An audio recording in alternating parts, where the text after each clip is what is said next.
मोजे बनाए नित्य नर। अयोध्यापुरी में आनंद हो गया, क्योंकि परमात्मा जो राम है वो आनंद के सिंधु है। आज परमात्मा ने चतुर्भी अवतार लिया, अंशान से अंशों के सहित राम लक्ष्मण भरता शत्रुघ्ना इति संज्ञा। 4 पुत्रों ने चतुर्भी अवतार को धारण किया। अश्रुतम ही बलतम भूरी। सुखदेव जी कहते हैं राजन, इन्होंने अनेक प्रकार की बाल लीलाएं की। बाल लीला में एक बार विश्वामित्र इनके पास में पहुंचे। श्रुतम ही बलतम भूरी त्वया सीता पते मोहु। विश्वामित्र पहुंचे कि हम यज्ञ नहीं कर पा रहे, मांगने के लिए। तो कहा कि मुझे आपके पुत्र की आवश्यकता है, पुत्र दे दो। तो उन्होंने कहा महाराज पुत्र कोई देने की वस्तु नहीं है, और जिस वस्तु को मैंने पहले ही दे दिया हो तो दोबारा देने का अधिकार नहीं है। विश्वामित्र जब मांगने के लिए गए, इससे पहले दशरथ जी एक बार दक्षिण भारत की यात्रा में गए थे।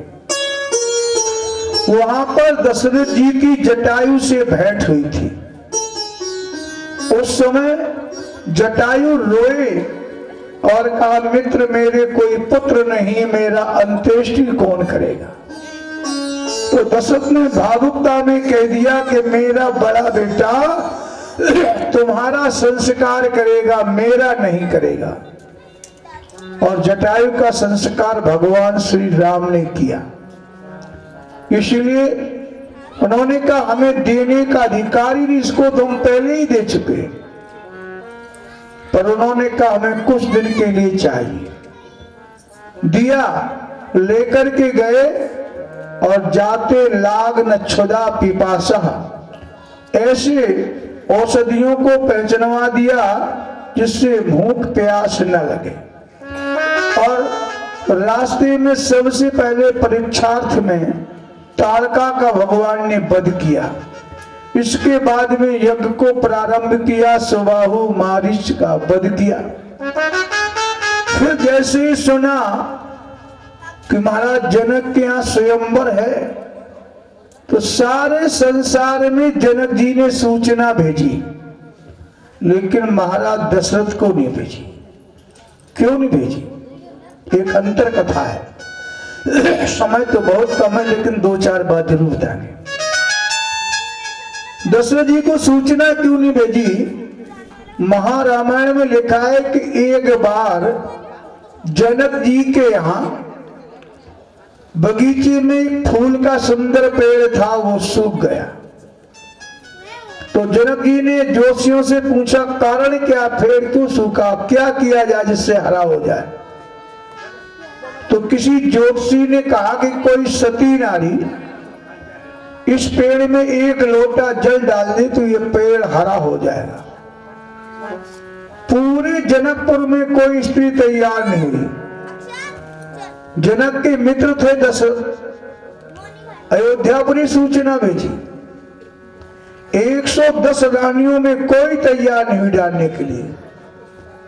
सबने कहा सती तो हम हैं, पर पेड़ हरा नहीं हुआ तो हम सती नहीं माने जाएंगे। कोई जाने के लिए तैयार नहीं। राज्य में घोषणा की, पूरे राज्य में कोई तैयार नहीं। एक सुपच कहने लगा अपनी पत्नी से, आप कहती थी हम सती हैं, चली जाओ डाल दो पानी, कोई नहीं जा रहा। तो उसने कहा हम डाल सकते हैं, पेड़ को हरा कर सकते हैं, हम सती हैं, परंतु हमारी एक शर्त है। बोले क्या? बोले हम महारानी कैकेयी का रूप बना करके जाएंगे और महारानी कैकेयी के रथ पर जाएंगे। वो आपको दशरथ का रूप बनाना, रात में चलना है और रात में डाल के वापस आना कोई जान ना पाए, लोग ये समझे कि महाराज दशरथ और कैकेयी आए।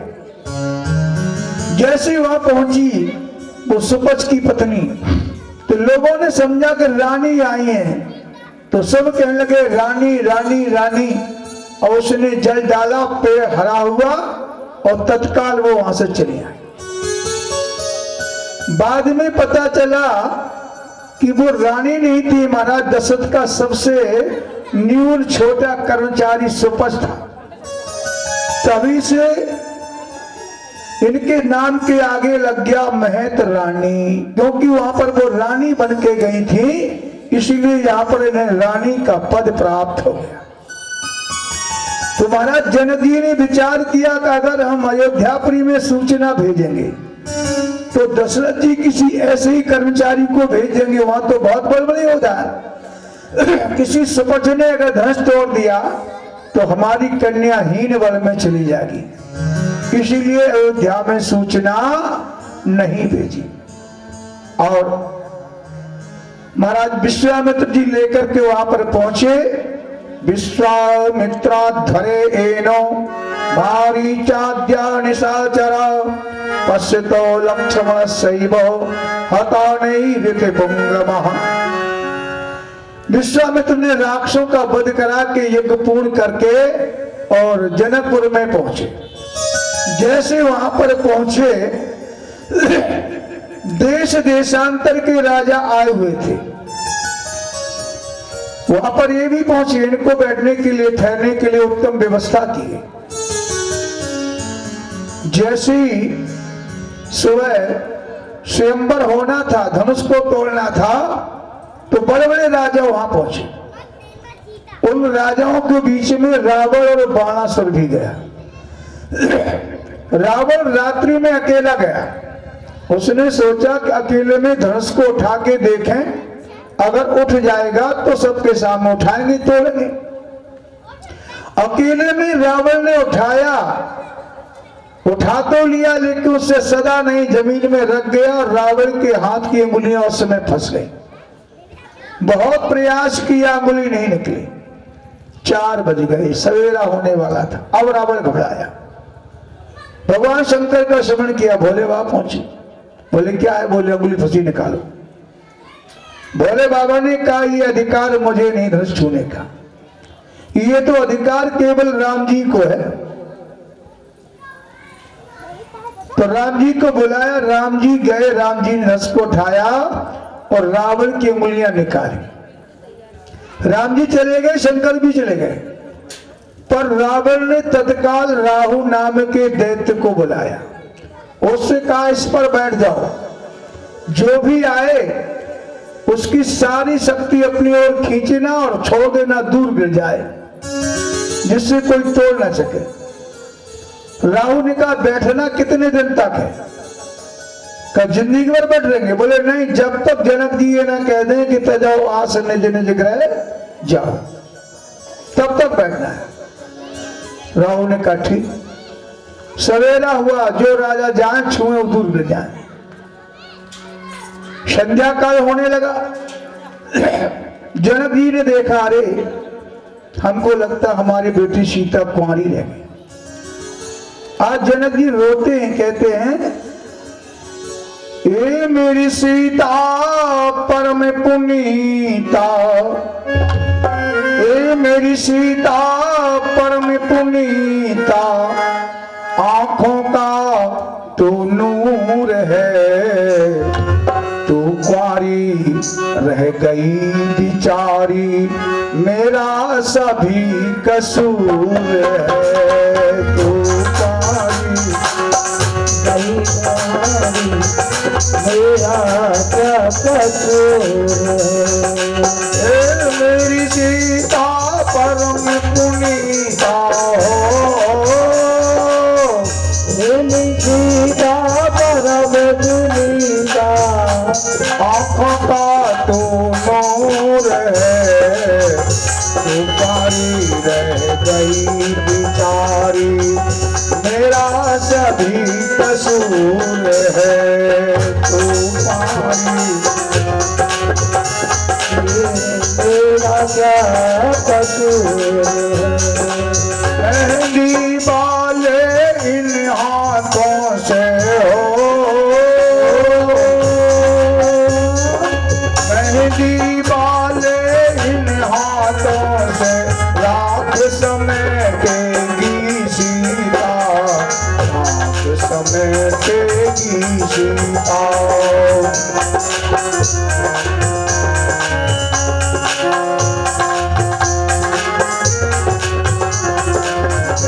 मेरी सीता परम पुनीता, आँखों का तो नूर है, तुम्हारी रह गई बिचारी, मेरा सभी कसूर है।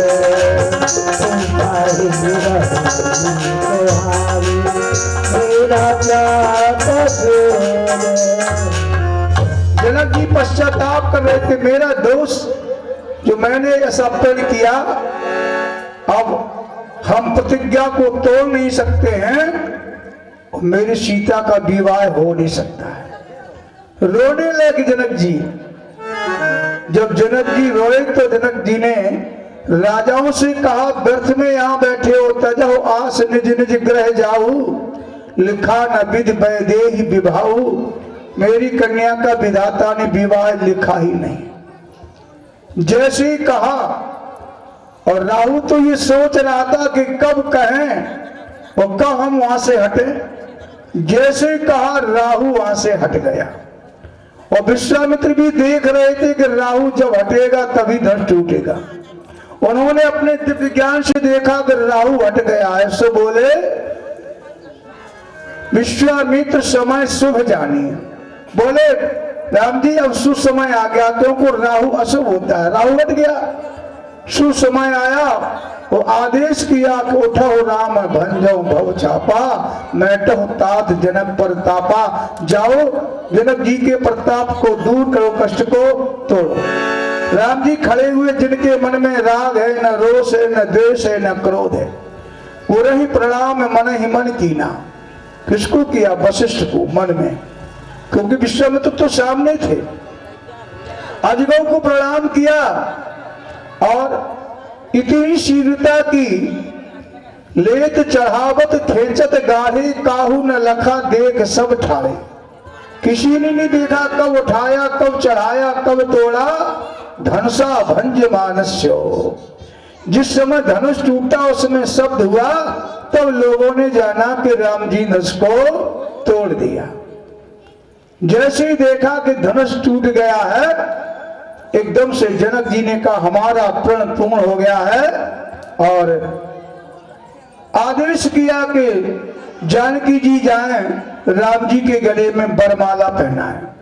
आज सखियां जानकी को लेकर के और चलती है, वरमाला को लेकर के सखियां गीत गाती, कहती हैं, सुकुमार सिया प्यारी, धीरे चलो सुख मार, प्यारी धीरे चलो सुख मार। कुमार सिया प्यारी, धीरे चलो सुख मार, सुख मार सिया प्यारी, धीरे चलो सुख मार। सब लालों में भूपालों में, सब लालों में भूपालों में, सब लालों में भूपालों में, सब लालों में भूपालों में। सौभाग्य जिनकी अपार अपार मोरी आली, सौभाग्य जिनकी अपार। सिया प्यारी, धीरे चलो सुख मार। कुमार सिया प्यारी, धीरे चलो सुख मार, सिया प्यारी, धीरे चलो सुख मार। देखो जरा रंग भूमि को आली, देखो जरा रंग भूमि को आली,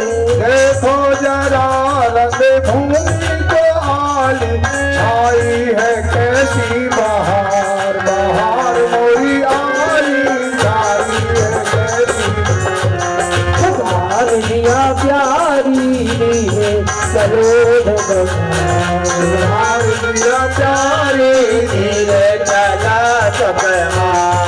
छोटी है सखिया छोटी है जानकी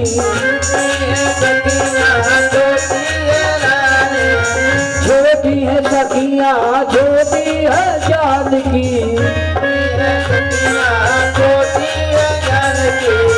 छोटी है राजकुमार सुकुमार प्यारी मजा छोटी आली सरोज प्यारे धीरे चला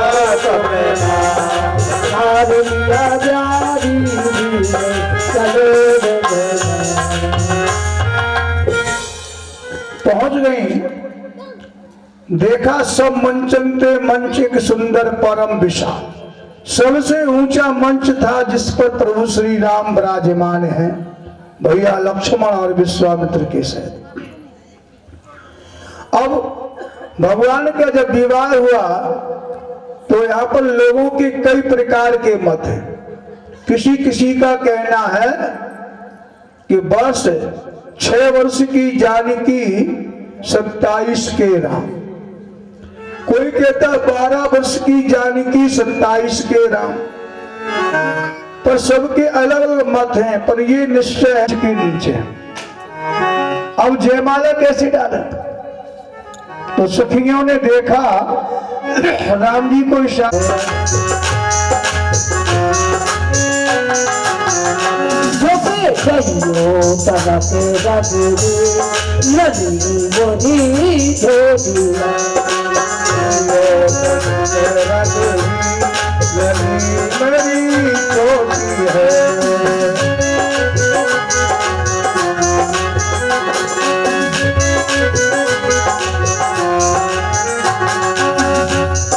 तुम हो बड़ी बलवीर, तुम हो बड़ी बलवीर, सिया जी मोरी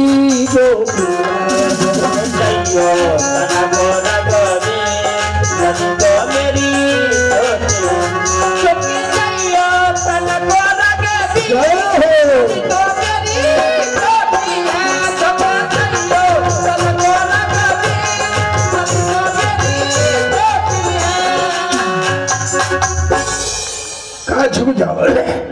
जैसे झुकने का नाम लिया, लक्ष्मण बोले क्या कहा? झुक जाओ। बोले हाँ। बोले हमारे भाई ने इतना बड़ा काम किया और फिर भी भाई हमारा झुके? तो सखियों ने पूछा क्या काम किया? बोले अच्छा काम नहीं किया तो ये जयमाला क्यों पहना रही? सखियों ने कहा ये जयमाला नहीं है। बोले फिर? सखियों ने कहा इसको कहते हैं हार। तुम्हारा भाई हमारी जानकी के सामने हार गया है, इसीलिए हम उसको हार पहनाने के लिए आए हैं। जाय कहत जयमाल तुम, उताय कहत हम हार। जिसे तुम जयमाला कहते हो उसको हमारे यहाँ हार कहते हैं। बोले अच्छा हमारे भाई ने धनुष तोड़ा, तुम कह रहे हार गए? तो सखियों ने कहा तुम झूठ कहते हो, राम जी धनुष तोड़ा ही नहीं। अगर तोड़ा हो तो राम जी कहें कि हमने तोड़ा है। लक्ष्मण ने कहा भैया क्यों चुप बैठे, क्यों नहीं कहते हमने तोड़ा? राम जी बोले सत्य तो लक्ष्मण ये है कि हमने तोड़ा ही नहीं। बोले आप ही झूठ बोले, तोड़ा नहीं है। तो राम जी कहते छूते ही टूट, हमने तो केवल छुआ है, वो तो अपने आप टूट गया है, हमने तोड़ा नहीं। तो फिर तब तो लक्ष्मण ने कह दिया भाभी। तो जानकी ने कहा क्या कहा? बोले भाभी। जब विवाह हो रहा तो भाभी रहोगी ना। तो जानकी ने कहा भाभी ऐसे ही बन जाएंगे। बोले कैसे? बोले पहले देवर तो बनो तब हम भाभी बने। तो लक्ष्मण ने कहा जब तुम भाभी बनोगे हम तो देवर बनेंगे। बोले ऐसे देवर नहीं बनते हैं। बोले कैसे बनते हैं? बोले देवर का अर्थ नहीं जानते। वरम ददाती थी देवरा, जो वर को दिलावे, जो वर को मिलावे। बोले वर के मिलने में जो सहायता करता उसका नाम होता है देवर, जो वर को दिवावे। बोले पर देवाओं नहीं है, देवर पहले ही बन गए। पर मतलब बोले सहायता करो, राम जी को झुकाओ, तब तो माला गिरे तब देवर बनो। लक्ष्मण जी का झुक तो सकते नहीं भैया, लेकिन एक उपाय है अगर आप कर लो। बोले क्या? बोले हम भैया को प्रणाम करते हैं तो भैया हमें उठाने के लिए जरूर झुकेंगे, और जैसे भैया हमें झुके बस वही मौका है, पट से माला डाल देना। कहा ठीक। लक्ष्मण जी साष्टांग चरणों में गिर गए मंच के नीचे। राम जी ने कहा लक्ष्मण ये क्या कर रहे हो, क्यों नाटक कर रहे हो? लक्ष्मण नहीं बोले, साष्टांग हो गए। अब जिसका भाई ससुराल में उस चरणों में पड़ा हो कौन देखता था? राम जी मंच से कूद पड़े, उतर के नीचे आ गए, और जैसे मंच पे नीचे आए और लक्ष्मण को उठाया, और जैसे उठाया सिय और माला। बोल सियावर रामचंद्र की जय हो। सीता जी ने राम जी के गले में माला डाल दी। बस जैसे ही माला डाली बस गांधर विवाह हो गया। इसके बाद में समय थोड़ा, माला पड़ गई, विवाह हो गया। फिर पत्र भेजा अयोध्यापुरी के लिए, यथा वंश व्यवहार का तुम्हारे कुल की जो रीत हो उस रीत से विवाह करो। वैसे हमारे यहाँ ज्योतिष में अघन का महीना विवाह में लिया नहीं गया। जब से राम जी का विवाह हुआ तब से अघन में विवाह करने लगे, नहीं तो पहले अघन में विवाह नहीं होता था। ज्योतिष में लिखा है माघे धनवती कन्या, माघ में विवाह करने से कन्या धनवान होती है, फाल्गुन में विवाह करने से लड़की सौभाग्यवती होती है, वैशाखी तथा ज्येष्ठे पत्रवल्लिवा, वैशाख जेठ में विवाह करने से लड़की पति को प्यारी होती है, आषाढ़ी कुल वृद्धस्यो, आषाढ़ विवाह करने से संतान ज्यादा पैदा करती है, शेष मास विवर्जिता, शेष महीना विवाह की नहीं है। फिर ज्योतिषकार ने लिखा मार्शीष मपिक्षंती विवाह के पी को बदा। किन्हीं ऋषियों का मत है कि राम जी का विवाह है अघन में हुआ है तो कर देना चाहिए, तब से अघन में विवाह होने लगा। तो राम जी का विवाह हुआ, बारात लेकर के दशरथ जी आए और राम जी के साथ चारों भाइयों का विवाह हुआ। चारों भाइयों का विवाह हुआ।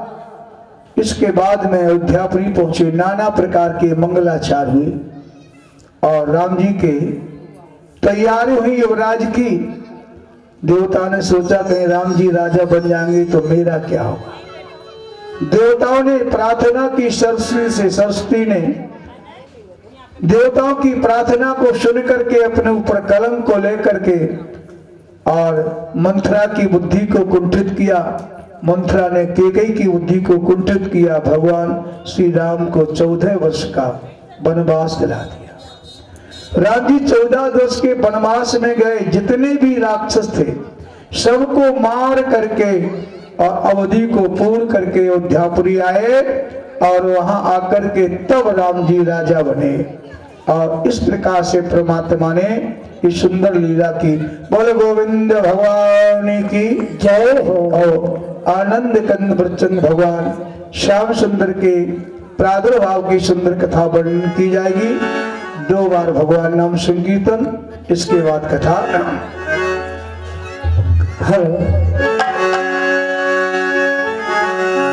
हरे राम राम सुखदाई बाजे मने राम राम।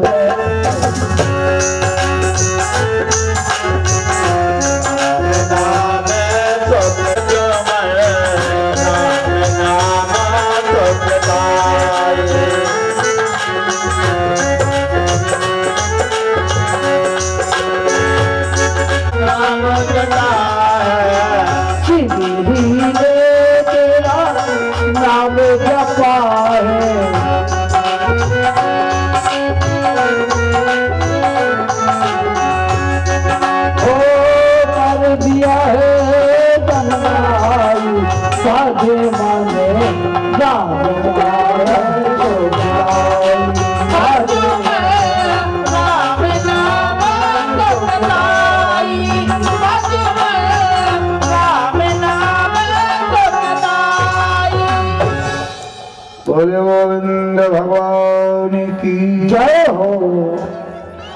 कृष्णाय वासुदेवाय हरे परमात्मने प्रणतक्लेशनाशाय गोविंद। परीक्षित जी पुनः प्रश्न करते बोले महाराज, अभी आपने सूर्य वंश का, चंद्र वंश का वर्णन किया और मैंने उसे अच्छी प्रकार से सुना। मैंने सुना है यदु के वंश में आनंद कंद ब्रजचंद भगवान श्याम सुंदर ने अपने प्राकट्य को धारण किया। वो सुंदर कथा हम सुनना चाहते हैं। परीक्षित जी ने 6 प्रश्न किए। पहला प्रश्न करते हैं, रोहिणी तनया प्रोक्तो रामा शंकरस्तया देवक्या गर्भ संबंध कुतो देहांतरम विना। पहला प्रश्न किया कि मैंने सुना है कि बलराम जी पहले देवकी के गर्भ में थे और देवकी के गर्भ से इनको उठाया और रोहिणी के उदर में स्थापित कर दिया। बोले जब बालक एक गर्भ से दूसरे गर्भ में जाता है तो वो मरता है, शरीर को त्यागता है, फिर उसको नया शरीर धारण करना पड़ता है। पर एक गर्भ 2 माताओं में कैसे पला? पहला प्रश्न। दूसरा प्रश्न करते हैं, कस्मात् मुकुंदो भगवान पितृगे हाथ ब्रजम गतः। बोले मैंने ये भी सुना कि भगवान मथुरापुरी में गोकुल में जन्मे और फिर रात ही रात है गोकुल चले गए। अगर हम ये कहें कि कंस के डर के मारे गए तो परमात्मा में इतनी शक्ति है कि भृगुटी विलास जास लय होई। जिसकी थोड़ी सी भृगुटी टेढ़ी होने पर प्रलय हो सकता है, भला उसे कोई मार सकता है? नहीं मार सकता। फिर भगवान अपने पिता के घर को छोड़ करके और गोकुल में बाबा नंद के यहां क्यों गए? फिर तीसरा प्रश्न करते हैं, भगवान यदि गए हैं गोकुल में तो वहां जाकर के उन्होंने कौन कौन सी लीलाएं की? फिर मथुरा लौट के कब आए, कैसे आए? फिर प्रश्न किया कि भगवान कृष्ण के कितने भाई थे, कंस ने कितने भाइयों का वध किया? फिर प्रश्न किया, बोले भगवान श्री कृष्ण मनुष्य बनकर के कितने साल पृथ्वी पर रहे? जब ये पूछा फिर कहा कि भगवान के विवाह कितने हुए, फिर भगवान की पत्नियां कितनी थी, फिर कहा भगवान के पुत्र कितने थे। फिर बोले कि भगवान कृष्ण से संबंधी कोई बात पूछने से रह गई हो वह भी कृपा करके मुझे बताएं। जब ये कहा तो सुखदेव जी कहने लगे, राजन आज आपको 4 दिन बीत गए। 4 दिन से न तो आपने भोजन किया है, न आपने पानी पिया है, न आपने विश्राम किया है। थोड़ा विश्राम कर लो। सुखदेव जी कहते हैं, राजन जिंदगी में विश्राम करना अति आवश्यक होता है। बोले विश्राम में राम छिपा है, विश्राम में भी हटा दो तो राम ले जाएगा। बोले विश्राम में राम है, इसलिए थोड़ा विश्राम करो। कहा देखो कि असहनीय जो क्षुधा है, भूख, इसको पीड़ा मत दो, थोड़ा भोजन कर लो। तो परीक्षित जी कहते हैं, महाराज भूख तो ऐसी होती है कि जब किसी को भूख लगती है तो फिर उससे रहा नहीं जाता है। बोले अगर भूख लगती है तो साधु के हाथ से माला छूट जाती है, भजन करना बंद हो जाता है। और लिखा भी विश्राम सागर में यही है, क्या बोले भूख भजन भूख भजन ना ओ ये गोपाला, भूख भजन ओ ये गोपाला, भूख भजन ओ ये गोपाला, जाधरी तो मेरी कंठी माला, जाधरी तो मेरी कंठी माला, भूख भजन। माला भी हाथ से छूट जाती अगर भोजन न हो। और बोले भोजन को तो किसी ने रोक नहीं पाया। महाभारत में कथा आई है कि दशरथ से भगवान ने कहा भोजन कर लो, जो होना था वो हो गया। बोले कृष्ण तुम भोजन ही कहते हो, मेरे 100 पुत्र मरे पड़े। कन्हैया ने कहा तुम ठीक है। रात में भगवान ने क्षुधा बढ़ा दी, भूख आई, अब नहीं रहा जाए तो गांधारी धृतराष्ट्र ने पुत्र के ऊपर पुत्र को रखा। जिस पेड़ के नीचे बैठे थे उसमें फल लगे थे, और पुत्र के छाती पे खड़े होकर के पुत्र को खड़े होकर के फल को तोड़ा और खाने लगे। भगवान पहुंच गए, बोले धृतराष्ट्र जब मैंने भोजन के लिए कहा तब तुमने किया नहीं, अब पुत्र की छाती पे खड़े होकर के भोजन कर रहे हो। बोले कन्हैया क्या बताएं, ये असहनीय क्षुधा हमने जीत नहीं पाई। उसी बात को परीक्षित जी कहते नैसा दुस्सहा क्षुण्माम त्यक्तो दामपि बाधते। ये क्षुधा हमसे सहन नहीं हो रही है, लेकिन जो क्षुधा है जिसको कोई सहन नहीं कर पाता है वो हमें आज व्याप्त नहीं हो रही। बोले क्यों? बोले आपके मुखारबिंद से कथा रूपी अमृत टपक रहा है, उस अमृत के पीने से हमें भूख प्यास नहीं लग रही है। ऐसे राजा परीक्षित के बाप को सुन करके सूत जी कहते हैं, सुखदेव जी साधु साधु कहने लगे। सुखदेव जी कहते हैं सम्यक व्यवस्था बुद्धि जर्षि सत्य महा। सुखदेव जी कहते राजन वास्तव में तुम्हारी बुद्धि स्थिर है, तुम्हारा मन समय चंचल नहीं है। सुखदेव जी कहते भगवान की कथा सुनने से 3 व्यक्ति पवित्र होते हैं। कौन?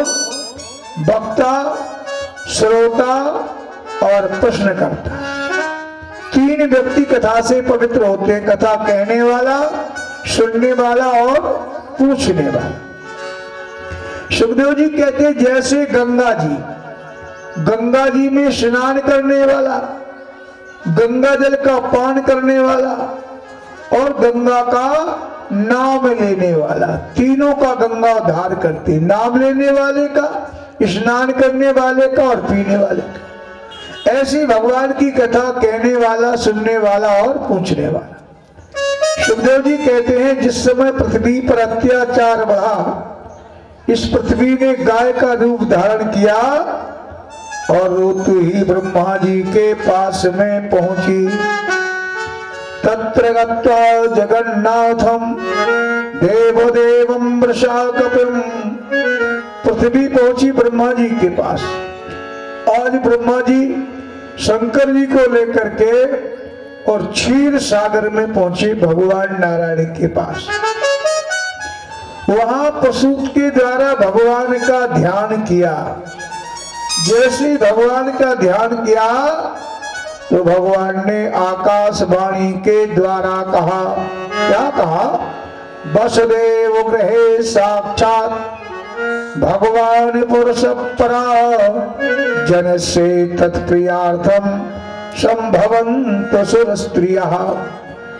आकाशवाणी ने कहा कि भगवान वसुदेव के घर में अपने प्राकट्य को धारण करेंगे और ऐसे वैसे नहीं, अपनी पूर्ण कलाओं से अवतार लेंगे और अवतार लेकर के अपने माता पिता का प्रिय करेंगे। और अकेले नहीं, वो अपनी माया के सहित अपना अवतार लेंगे। तब तक के लिए तुम सब देवता ब्रज 84 कोष में गोप गोपी बन करके अपने अपने प्राकट्य को धारण करो। सुखदेव जी कहते हैं, राजन, इस प्रकार से आकाशवाणी ने कहा, जितने देवता थे सब ब्रज में गोप गोपी बन करके आ गए। इधर मथुरा में उग्रसेन नाम के राजा राज किया करते थे।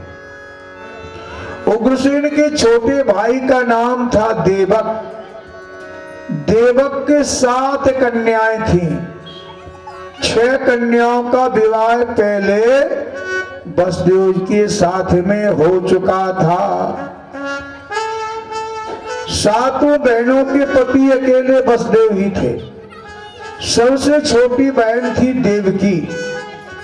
देवकी का जब विवाह किया तो कंस ने विचार किया, मैं तो राजा हूं पर हमारा बहनोई राजा नहीं है, बराबरी नहीं है।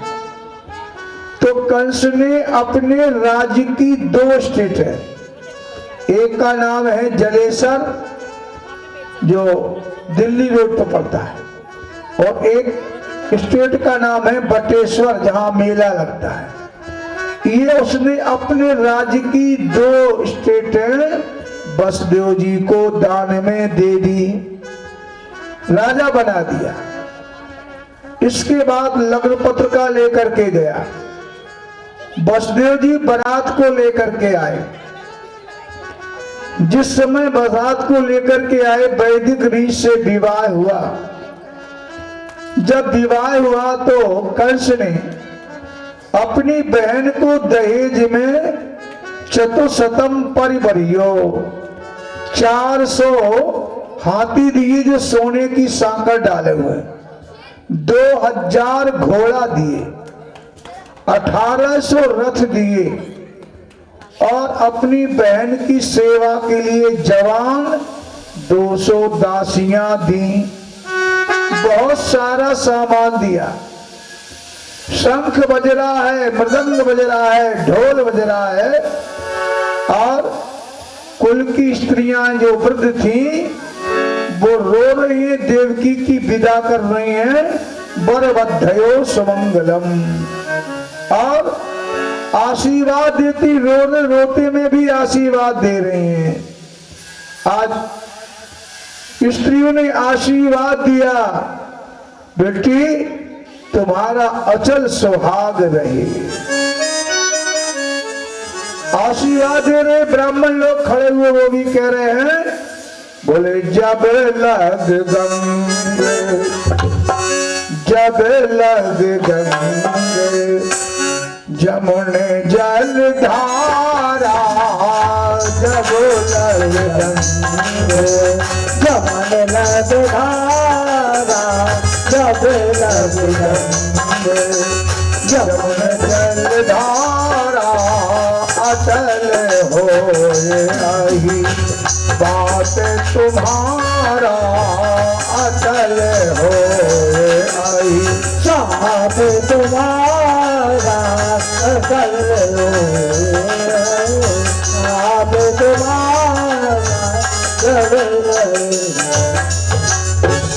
आशीर्वाद दे रहे, इधर विदा हो रही है। कंस ने देखा कि हमारी बहन जा रही है तो उसने अपना रथ तैयार किया और रथ को जैसे तैयार किया, उस रथ पर अपने हाथ से उठा करके बहन को रथ में बैठाला। हयानाम रश्मीम जग्राह, घोड़े की रस्सियां पकड़ी, हाँकना ही चाहता था, आकाशवाणी हो गई, अरे कंस जिस बहन को तू इतने दुलार प्यार के साथ विदा कर रहा है, बोले अस्या अष्टमो गर्भो हंतायाम बस वही बुधा। अरे इसी के 8वें गर्भ से तुम्हारा काल पैदा होगा। जैसे ही आकाशवाणी ने का सारा प्रेम क्रोध में परिणत हो गया, बहन के मारने के लिए तैयार हो गया। भगनी महंत मार था खंड पाणी कचे गृहीत। रथ पर बैठी थी बहन, बार पकड़े नीचे पटक दी। एक हाथ में बहन के बाल हैं, दूसरे हाथ में नंगी तलवार है। ढालना ही चाहता था, तब तक बसदेव जी सामने पहुंच गए। बसदेव जी ने कहा आप तो सूर हैं, वीर हैं, योद्धा हैं, आपको बहन के मारने में शर्म नहीं आ रही? बसदेव ने कहा देखो जिसका जन्म होता उसकी मृत्यु होती है। बोले जन्म बाद में होता, मृत्यु पहले होती है। बालक का जन्म बाद में होता है, पर उसके मस्तक में लिख दिया जाता है गर्भ में ही कि तुम्हें फलानी जगह पर ऐसे ऐसे मरना है। बसदेव जी कहते तुम्हें अगर ये लग रहा हो कि 8वां बालक काल होगा, तो हम तुम्हें वचन देते हैं कि 8वां बेटा जैसे ही पैदा होंगे हम आपको दे देंगे, आपको जो करना है कर देना। कहा ठीक है, लेकिन हमारी ये शर्त है आप हमारे कारागार में रहेंगे। जब 8वां बेटा पैदा हो जाएंगे तब हम छोड़ देंगे। कहा ठीक। जेल में डाल दिया। जेल में जैसे ही डाला, आज देवकी के पहला गर्भ हुआ। जैसे बालक पैदा हुआ, बड़ा सुंदर बालक था। बसदेव ने कहा हमको दे दो, हम कंस को दे दे। देवकी ने कहा ऐसा कोई पिता होगा जो अपने पुत्र को मारने के लिए ले जाए? बसदेव ने कहा मैं सत्य वक्ता हूं, दे दो मुझे। बोले एक बार दूध तो पिला दे, किलकारी मार के खिला तो ले। बसदेव ने कहा यदि तुम दूध पिलाओगी खिलाओगी तुम्हें मोह होगा, अभी आपने दूध नहीं पिलाया तो तुम्हें मोह नहीं होगा, दे दो। ऐसे ही बच्चा लिया और जाकर के कंस को दे दिया। कंस ने देखा बालक बड़ा सुंदर है। बोले बसदेव तुम वास्तव में सत्य वक्ता हो, अरे इसको ले जाओ, इसको लेने की क्या आवश्यकता है? मेरा काल तो 8वां लाल है, ये तो पहला है, इसको ले जाओ। वापस कर दिया। जैसे ही वापस किया, नारद जी ने देखा अब ये देर में मरेगा। नारद जी तत्काल पहुंच गए और नारद जी ने एक फूल लिया। कंस का कंस इस फूल में बता सकते हो कौन सी पहली पंखुड़ी है, कौन सी 8वीं, कौन सी चौथी, कौन छठवीं? जहां से गिने वही 8 हो जाए। बोले सब 8 हैं, सब पहली है, सब दूसरी है, सब चौथी, सब छठवीं। मूल खो गया। बालक को बुलाया और पत्थर पे पटका, प्राणांत कर दिया। इस प्रकार से 6 बालक मार दिए। 7वां गर्भ हुआ। अब भगवान ने योग माया को बुलाया। योग माया से कारी योग माया, इस गर्भ को खींच करके और रोहिणी के उदर में जाकर के गोकुल में बाबा नंद के यहाँ वसुदेव की बड़ी पत्नी रहती है, उनके उदर में स्थापित कर दो। योग माया ने ऐसा ही किया। सारे संसार में चर्चा हो गई कि अब की बार कंस ने अपनी बहन को इतना धमकाया कि गर्भ गिर गया और उधर जाकर के रोहिणी के पुत्र पैदा हो गया। अब 8वां गर्भ हुआ। भगवान ने कहा योग माया, मैं मथुरा की जेल में अपने प्राकट्य को धारण करेंगे। और बोले तुम गोकुल में जाकर के मैया यशोदा के यहाँ कन्या बन के जन्म लेना। रातों रात हम मथुरा से गोकुल आएंगे और तुम्हें गोकुल से मथुरा जाना है, और कंस जब तुम्हें मारने के लिए उद्यत हो तो उसके हाथ से छूट जाना और उससे कहना कि तेरा मारने वाला तो ब्रज में पैदा हो गया, बस आकाश में चली जाना। कहा देखो, जब तुम इतना काम करोगी तो संसार के लोग तुम्हें इतने नाम से पुकारेंगे। कौन से? कोई तुमसे दुर्गा कहेगा, कोई भद्रकाली कहेगा, कोई विजया कहेगा, कोई वैष्णवी कहेगा, कोई कुमुदा कहेगा, कोई चंडिका कहेगा, कोई कृष्णा कहेगा, कोई माधवी कहेगा, कोई कन्निका कहेगा, कोई माया कहेगा, कोई नारायणी कहेगा, कोई शारदा कहेगा, कोई अंबिका कहेगा। इतने नाम से कलयुग में घर घर में तुम्हारी पूजा होगी। अभी नहीं हम बताएंगे तब। बोल इतने नाम से तुम्हारी घर घर में पूजा होगी। इस प्रकार से बताया और बता करके भगवान आज मथुरापुरी की जेल में पहुंच गए, मैया देवकी के दर में। गर्व बनता है, गर्व दिखाई देता, लेकिन भगवान गर्व से पैदा कभी नहीं होते, लीला करते, हमेशा परमात्मा प्रकट होता है, पैदा कभी नहीं होता। सज्जनों, आज भादों की अंधेरी रात है, रिमझिम रिमझिम पानी बरस रहा है, मंदम मंदम जलधारा, छोटी छोटी बूंदें पड़ रही। इसी बूंदों के बीच में भगवान प्रकट होते हैं। वसुदेव जी भगवान की चतुर्भुज रूप में स्तुति करते हैं, सत्यव्रतम सत्यवरम सत्यम।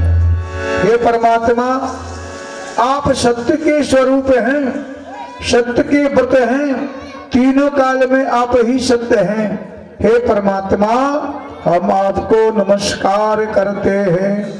भगवान ने कहा, मैं तुम्हारा बेटा बन के आया हूं। देवकी वसुदेव से कहा,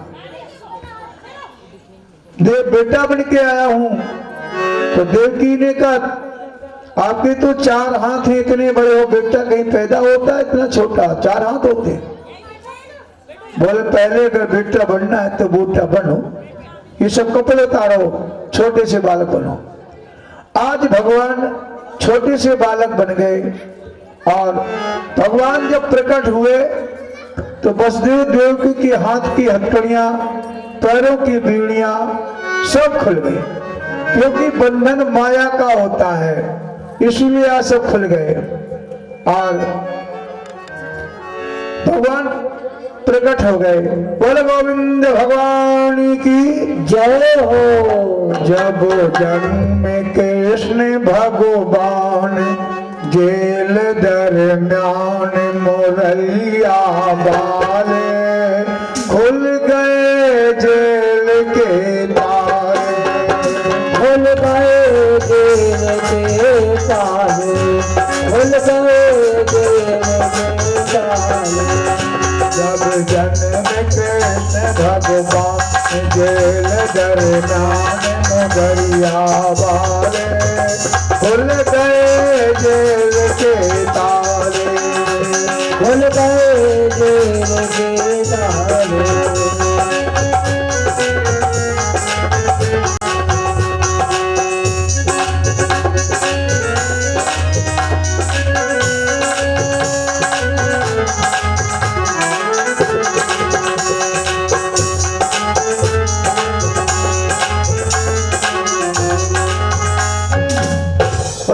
भगवान की जय हो। भगवान प्रकट हुए।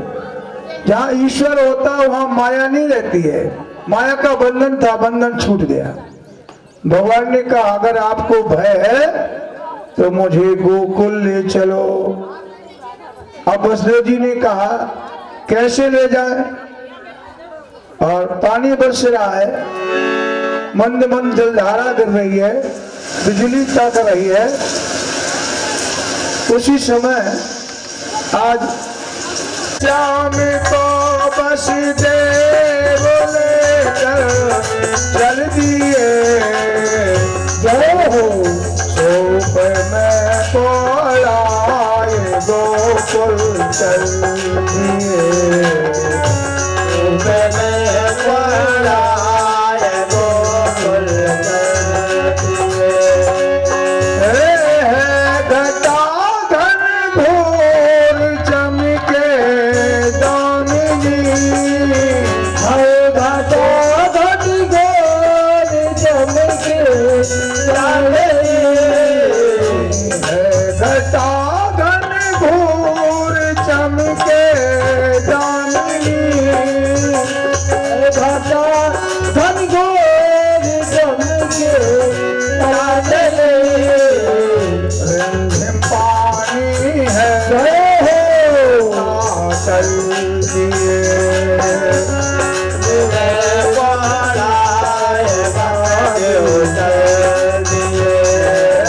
श्याम को बस दे बोले कर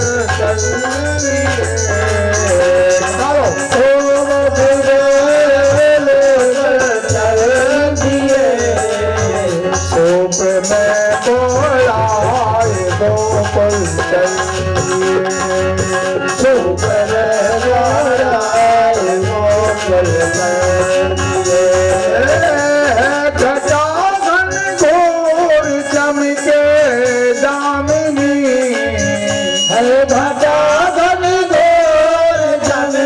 चल दिए।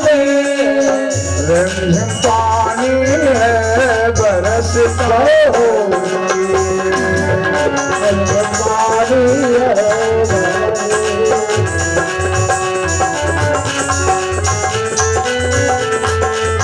जाऊं नहीं जानो तैर के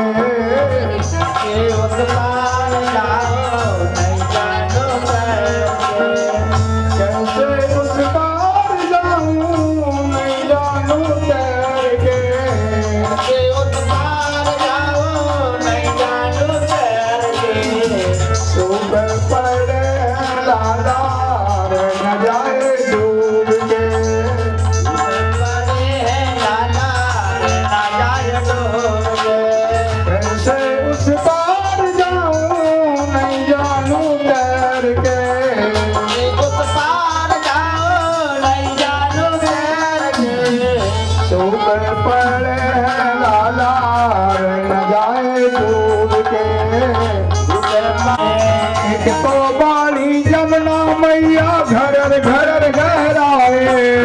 एक तो बाली जमुना मैया घर घर गहराए। एक तो बाली जमुना मैया मेरे ना आन के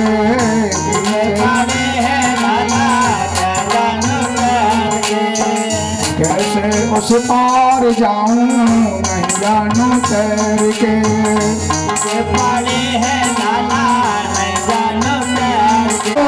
आज कन्हैया मथुरापुरी से चल करके और गोकुल में बाबा नंद के यहाँ पहुंचे। मैया सोदा सो रही ने पता नहीं कि हमारे छोरी हो गई है। और जैसे ही पहुंचे बसदेवदी में दे दिया और कन्या को उठाया और वहां से लेकर के चले। कहां कहां करके रोने लगी। जय हो कन्या रोने लगी। सूचना मिली कंस आया, बहुत रोका बहुत समझाया नहीं। पैर पकड़ के घुमा के जैसे ही पटकना चाहा एकदम से कन्या हाथ से छूट गई। आकाश में तेरा मारने वाला तो कन्हैया जन्म गया है। तो मैया सोदा ने कहा ये सूचना बाबा को देनी चाहिए। आज कहती हैं खबरिया नंदे बाबा को आऊं सुना।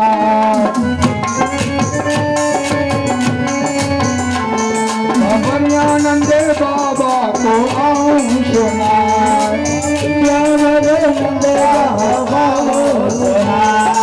मैया यशोदा के ललन भये हैं। मैया यशोदा के ललन यशोदा के ललन भये हैं।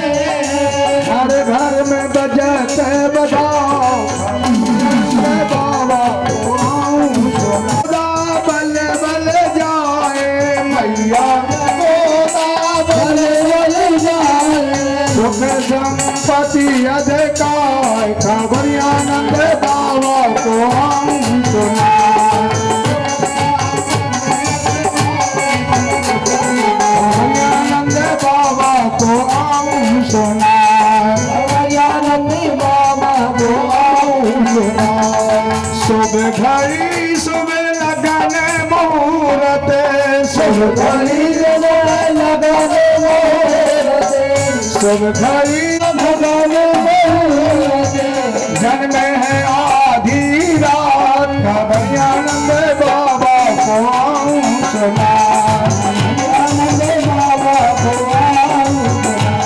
भैयानंद बाबा को सुना भैयानंद बाबा को मैया यशोदा ने सूचना भेजी बाबा को पता सुने आई यशोदा मैया दे दो बधाई यशोदा मैया दे दो बधाई मैया दे दो बधाई मैया दे दो बधाई मैया दे दो बधाई मैया दे दो बधाई मैया दे दो मेरा जन्म में सुनी यशोदा मैया दे दो बधाई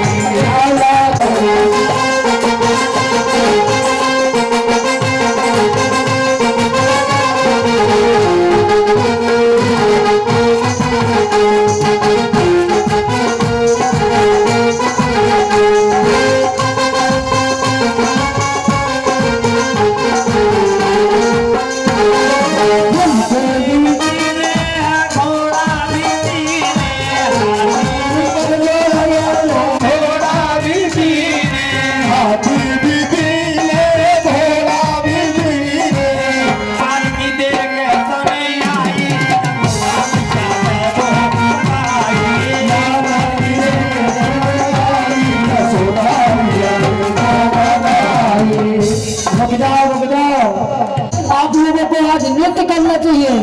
जय हो धन में हो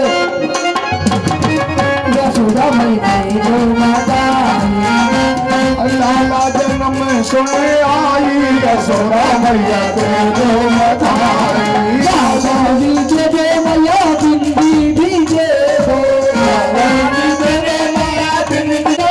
बिंदी डीजे दो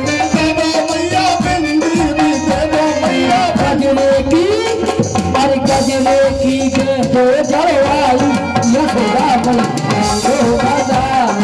लाला जन्म में सुने आई यशोदा मैया दे दो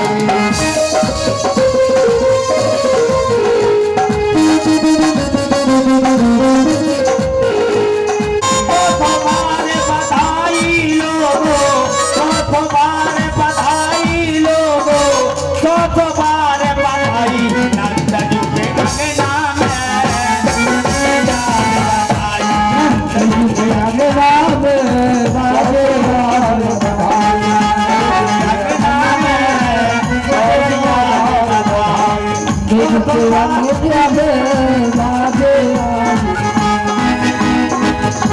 तुम्हारे बधाई लोगो तुम्हारे बधाई लोगो तुम्हारे बधाई नंद जुगे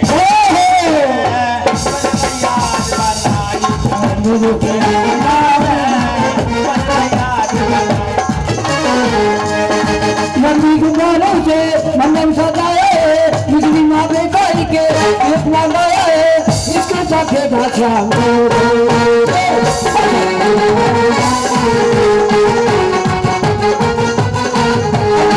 नंदी गुब्बारों से मंडप सजाए बिजली माँ बेकारी के एक मंगाए इसके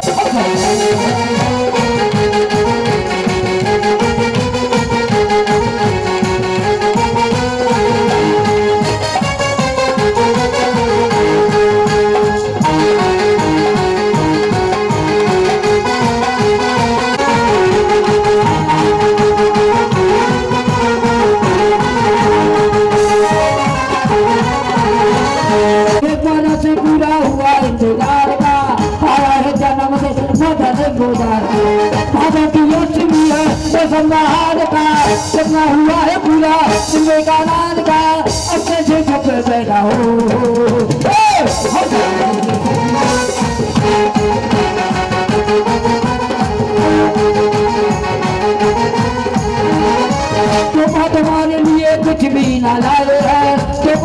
मेरे लिए कुछ भी न लाए हैं, दस अपने खाते बनाए ले आए।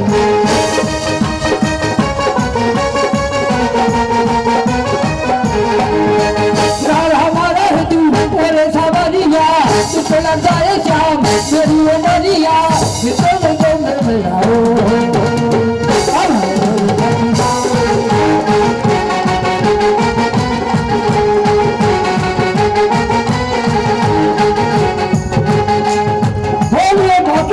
सरकार की।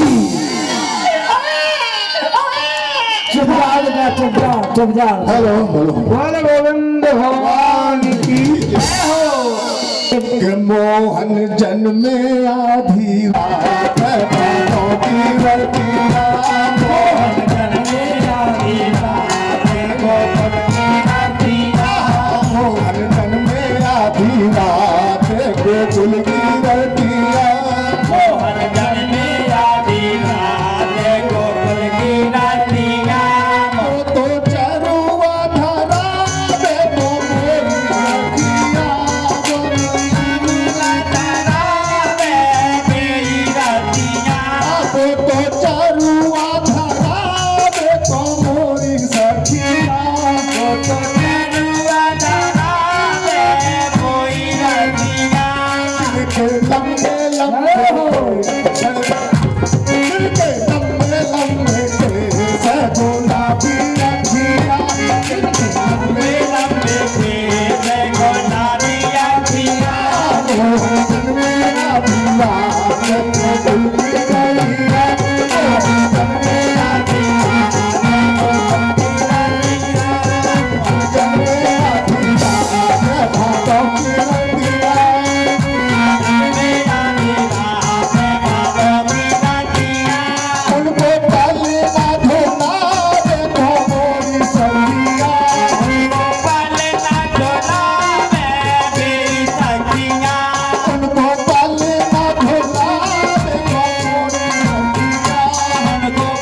चढ़ा दो, इस समय 1000 गुना पुण्य फल प्राप्त होता है। यजमान गोदान करके और भगवान को चढ़ाया सर को दे। भगवान जी कह रहे जल्दी करो, रुपये ले आओ तब दीजिए न से ले आओ, तुम न ले से भैया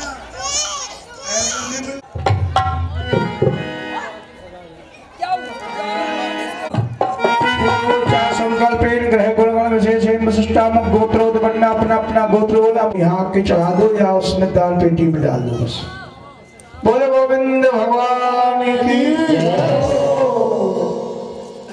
बोलो जय श्री कृष्णा।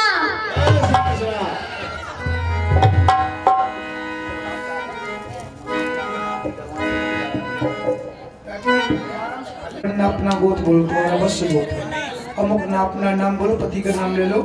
भगवान कृष्ण जन्मोत्सव समय यथाशक्ति दिव्य गोदान संकल्पो पुत्र प्राप्त हेतुर्थम अहम कर से भगवान को छुआ के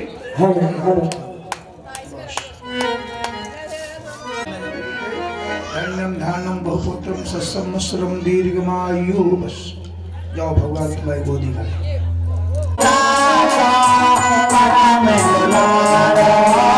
बाबा पिया पियन को तारे, बाबा पिया पियन को तारे, गोविंद के प्राण सो प्यारे, गोविंद के प्राण को प्यारे, तुम पर प्राण निछावर की आरती वाले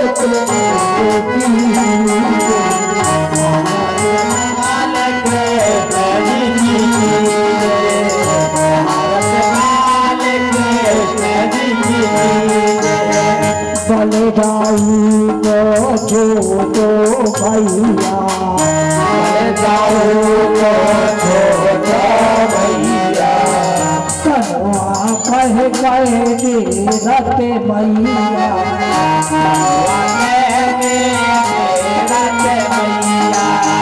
कन में मुझे के मन लेके गलैया,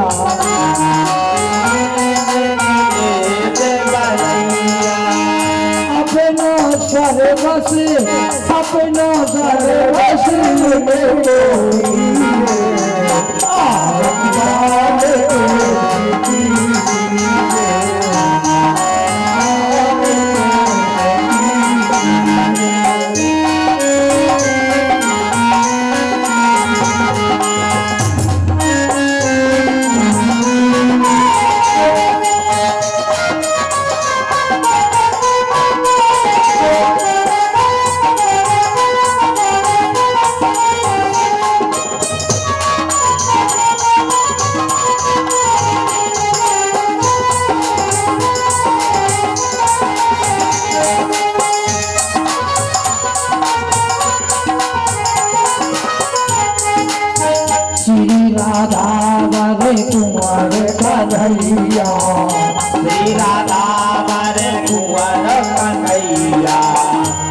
राधा वाले कुमार कन्हैया श्री राधा वाले कुमार कन्हैया भजन को नौनी के चुरैया तुमको नानी चतुरैया देखत ही मन लेते आ रैया कट मन ही लेते बलैया यह जब नए नन में भरे अपना जाना में तो बन करे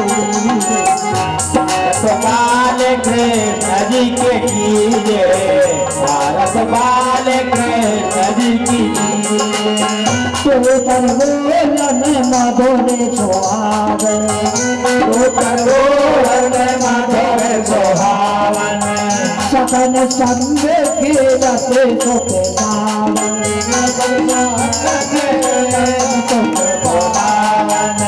चोरी छोटी जो ध्यान लगावे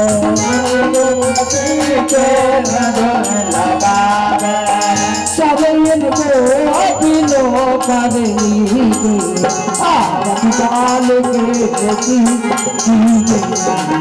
बाल कृष्ण जी की कीजे आरती डाल कृष्ण कीजिए अपना दानव सफल कर भारत बाल कृष्ण जी की कीजे चल पूरे गोरम करुणावतारम संसार सारम मुर्गेन्द्रहारम सदा वसंत मेरे द्वार बंदे बाबा भवानी जय तम नवाने मीरा भोजा श्यामल को मलाकम सीता समारो महासायक जान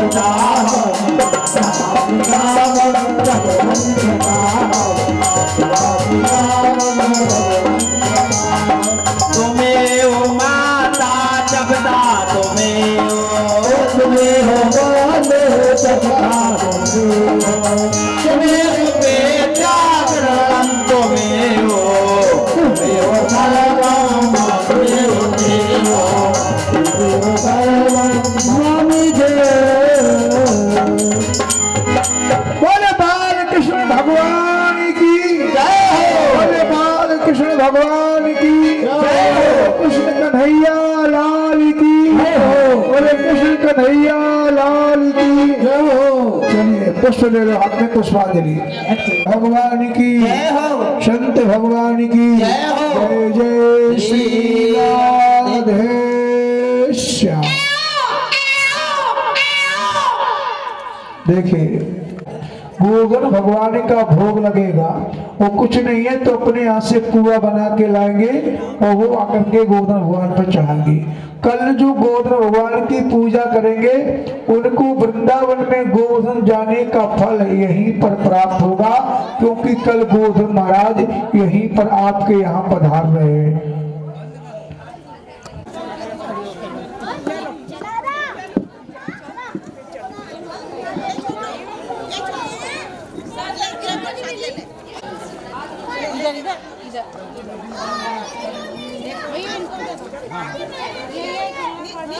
ठीक है ये इनको पहले चाहिए भले जैसे को नीलो का नहीं इनको पहले हाँ हाँ इसको भी दे दो रुक जाना 2 मिनट चलो हाँ वो मेरे से मेरा नहीं दे रहे आनंद दिया हमरे आवाज लगाओ आवाज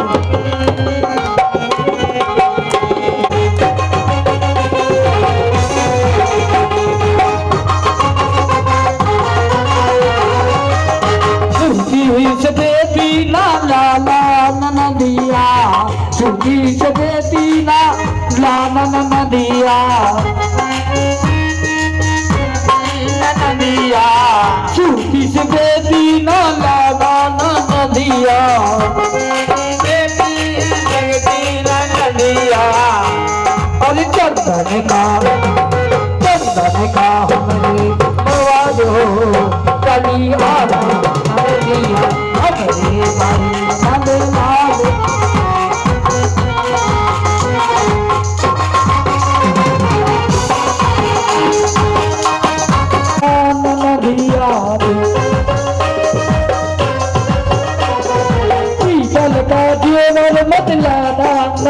नदिया नदिया लाना नदिया मत लाना नदिया नदिया देखा बने मिलाओ चलिया नदिया हमारे भाई नंद लाल रे चलिया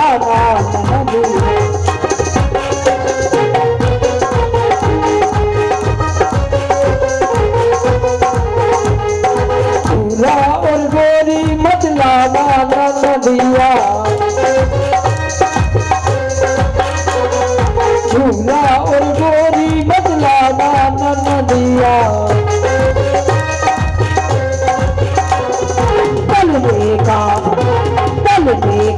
बरे विवाद रे द्वारे पठारी नंद रानी मांगे सारे बेचारी नंद गोरी मांगे के भाभी नंदुआ हमें खाते दो के भाभी नंदुआ हमें खाते दो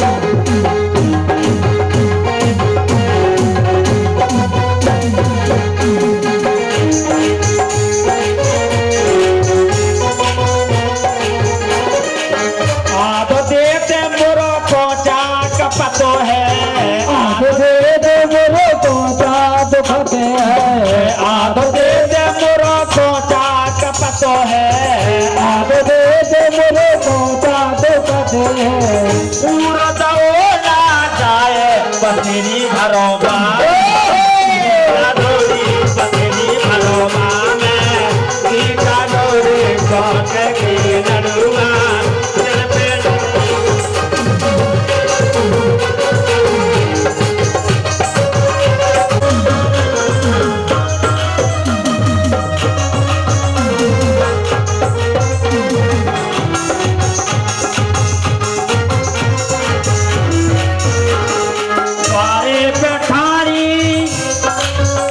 द्वारे पठानी सासो मैया मांगे द्वारे पठानी सासो मैया मांगे कनक बहु लड़ुआ कनक दे दो कनक बहु लड़ुआ कनक दे दो कनक बहु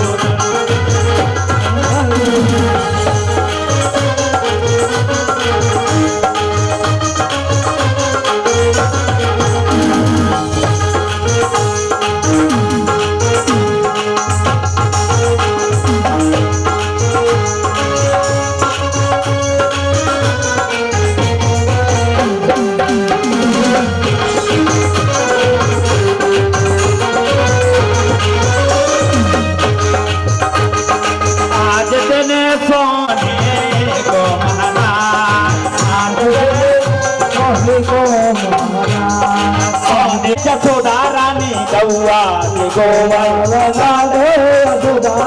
गौआ के गोबर गंगा भाई यशोदा रानी गौआ के गोबर जग जग यंगा नौन पादाय महाना जग जग यंगा नौन पादाय महाना आज दिन सोने को माना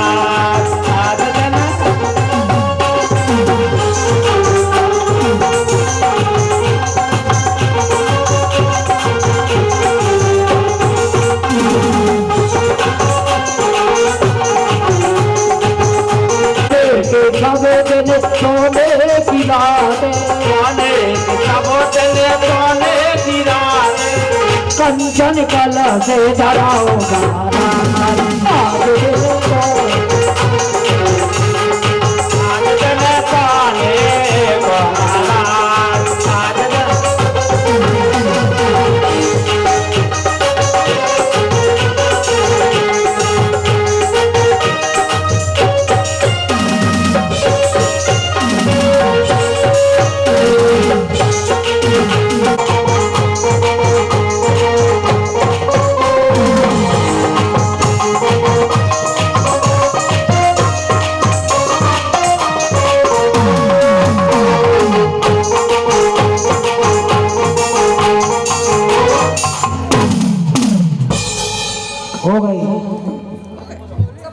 पैसा खत्म, खेल खत्म।